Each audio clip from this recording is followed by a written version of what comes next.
Little cool out this morning. Whew. That's a little ice out there. Ice out. Oh, geez, me. Close things up. It's a little cool in here. We are here at River Styx.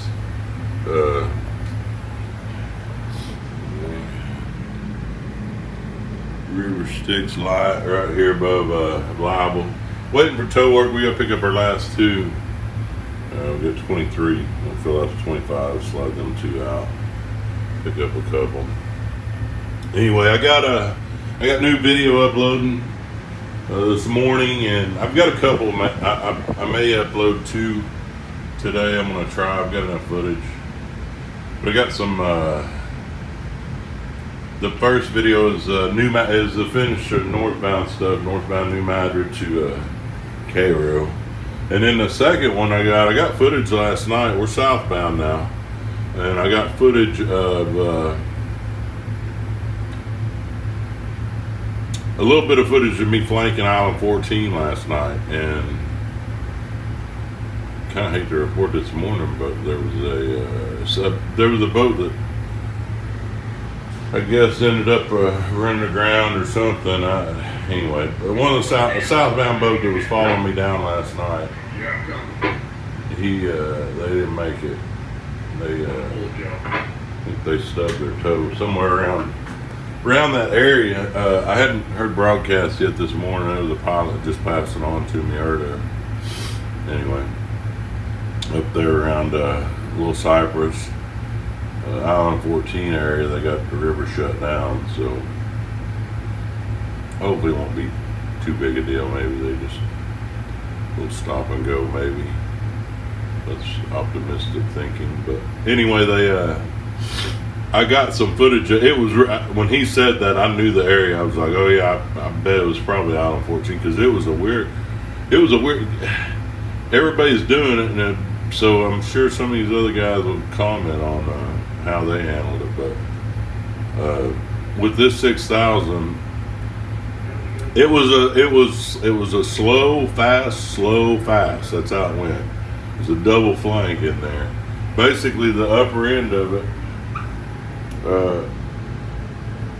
The upper end of the turn, I get to where it's and I'm not sure this is where anything happened last night. It was just, I caught it last night, and it was Get that galley door closed, don't you? last night, and it was definitely got my attention.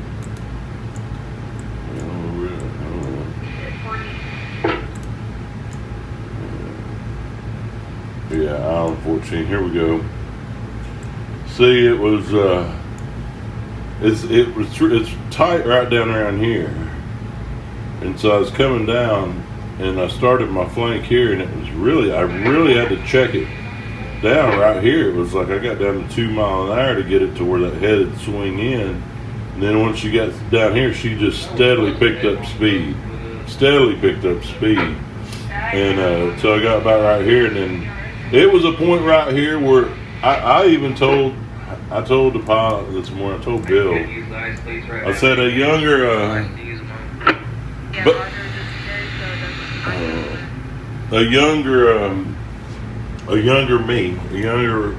less experienced me, younger pilot myself, I would have probably started shoving on it right here, and because it looked good and it was out by the buoys, I'd have probably started to, because last night I thought about it, I thought, man, that looks good to shove, but it was almost like baiting a trap for me. I knew if I'd have shoved early, it was going to be with this old girl, it'd have been a race all the way down that shore, and I think I'd have lost that race. So that's the reason I backed up there again. You know, I've got it. I'll post it on the second video, kind of how it was. You know, it's I kind of play it back over my head after I make it, you know, just if need. But that one last night was just it wasn't really bad, to be honest. But I knew what I was really watching, you know, what I was doing, and like I said, I hit her lick back again right there, and then come on around. But I'll be real honest, I was running. I used every bit of it. I came full ahead and was shoving out hard coming down through here. But then I was out. There was a boat holding. I was way. I wasn't racing this bank at all. At that point, I was starting to pull down because folks know it'll catch your head right here and it'll kind of hang your head out. So I played that. Actually, I played that a little bit to kind of keep me out there. And anyway, that's how it went. I don't know. I know they got the river shut down up in that area. I don't. That's all I know. That's all I know for sure. There's a possibility there might be another broadcast here in a little bit. We'll see what's up. Let's see what they got. I don't know.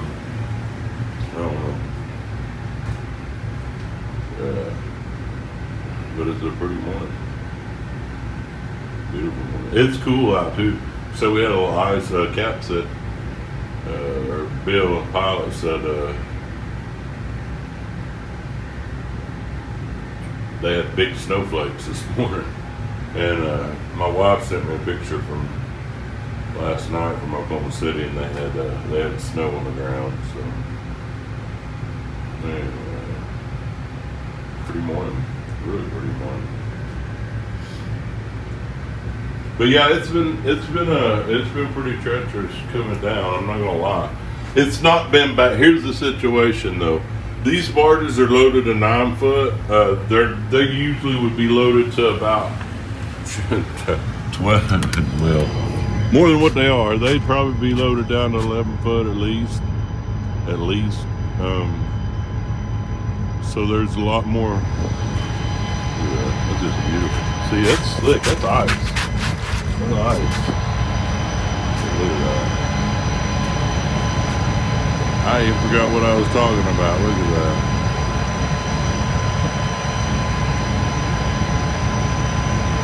It doesn't get much prettier though. Anyway, but yeah, they load these barges down quite a bit more, so they're lighter. That being said, and this boat will generally carry 30 barges south. On a good river, we'd be bringing 30, and they'd be loaded heavier. So right now we've got 23. We're going to get 2 more down here, like I said, 25. But this is a light 23, and so basically I kind of handle it like it handles like 20. Like 20 barge tow. That's it handles really well. So a lot of these tight turns and the river, it's dead slack. So with it being low like it is, I think a lot of the issue might be. Here's the thing. There's a lot of different issues that can happen to cause an accident. And some of them have nothing to do with the pilot. It could be all, it could be mechanical or something like that. That being said, this river, the way it is now, to be honest, it's not. It's one of those things. It really fits the saying. It's a lot of boredom and then moments of terror type deal. It's not too bad with these tows that we have. But I think where some of these guys might run into problems is even some of these boats that are twice the horsepower that this one is have the same size tow. And I think some of these guys might get a little bit cocky thinking that they can, they got enough horsepower to shoot down through some of these holes and misjudge. That's me really speculating. And to be honest, that's just a lot of, kind of the things that I would tend to look for happening to me, stuff I watch out for. So, you can see that's sandbar built up right there. And normally that's, that's underwater actually. It's shallow there, but it's underwater. They've got everything really pulled in tight. The thing of it is the buoys are, at this stage, it's been low enough, long enough, where they run these buoys, or they're pretty accurate, as far as having enough water we can get out on them. It's just, at this stage down here, I run this almost like I would the upper, or the Locking River up there. you know, you pull up on buoys, but you can't jack around like and get pointed, you know, to the bad side of them like we normally do. You know, and it's lower when you're sliding around turns. You just can't do that. Number one, there's not enough room to do big broad turns like that, and it's yeah, you'll be you'll be pulling down on yeah. It's just a little bit different style of running, and like anything, make adjustments. I've got it, like I said, I got a couple of videos I'll upload. I'm trying to put them in sequence as I come down the river. That way, you know, maybe it'll make a little better sense. Somebody watches my videos, or if I watch them, you know, later on, they're in sequential order, and I'm kind of putting it, you know, part 1, part 2, part 3 of this trip, trying to date it and all that stuff. It's like I said, it's a little easier to watch, and I'm trying to get as much as you know, better footage. Sometimes some of it might be a little boring, you know, but if I'm not seeing them, that's, some days are boring, you know, they're not, it's not all excitement out here, and I prefer the boring days, but what I can of the excitement I'll video. Like I said, I got me, you know, flanking 14 shoot last night, and I got I think 3 little video clips kind of showing what I was doing.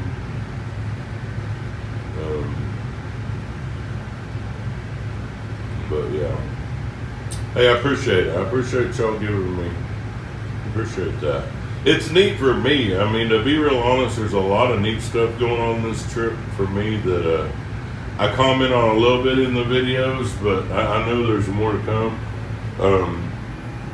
I mean, there's just a lot to that. You know, it's a 10 years from the 2012.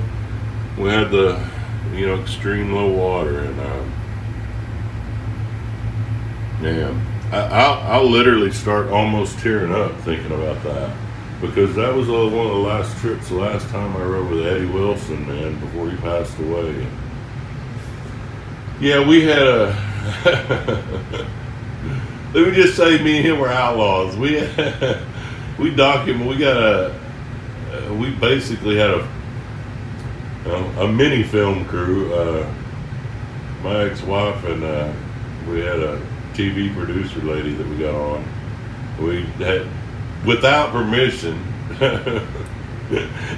only Eddie Wilson. Eddie, man, I love that man. Oh my goodness, but it was a crazy time. It was low water like this. It was the last time it got down real low, and then we were driving into Hurricane Isaac.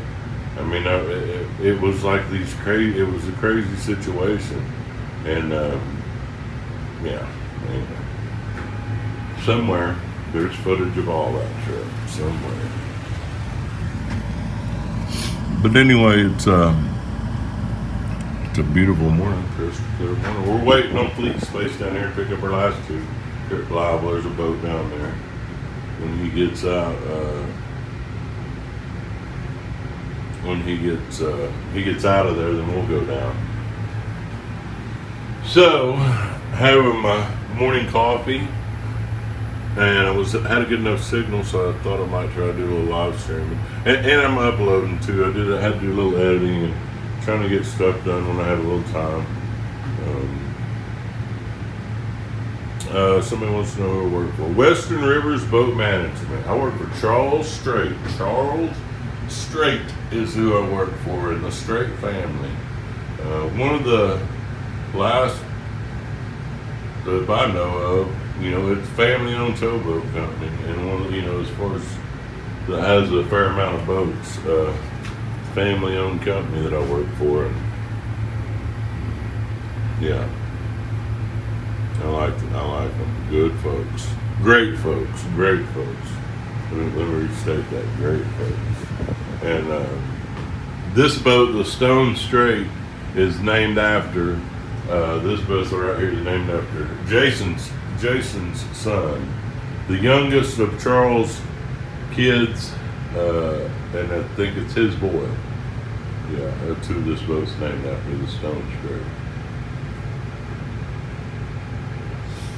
Anyway, and they're out of, it's a Rosedale family. Charles has one brother that's a judge in Rosedale area, and He's got another brother, Bill, that runs the fleeting area down there at 164. And I think their Rosedale area is where they're from. I know Jason grew up in Hardy, Arkansas area, so I think they moved from Rosedale to Hardy, Arkansas, and then from Hardy, then they moved to Paducah. But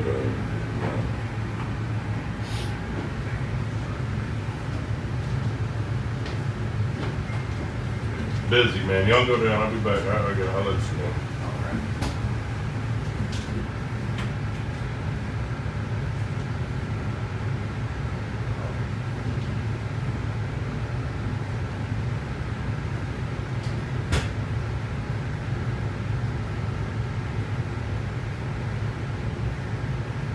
Anyway,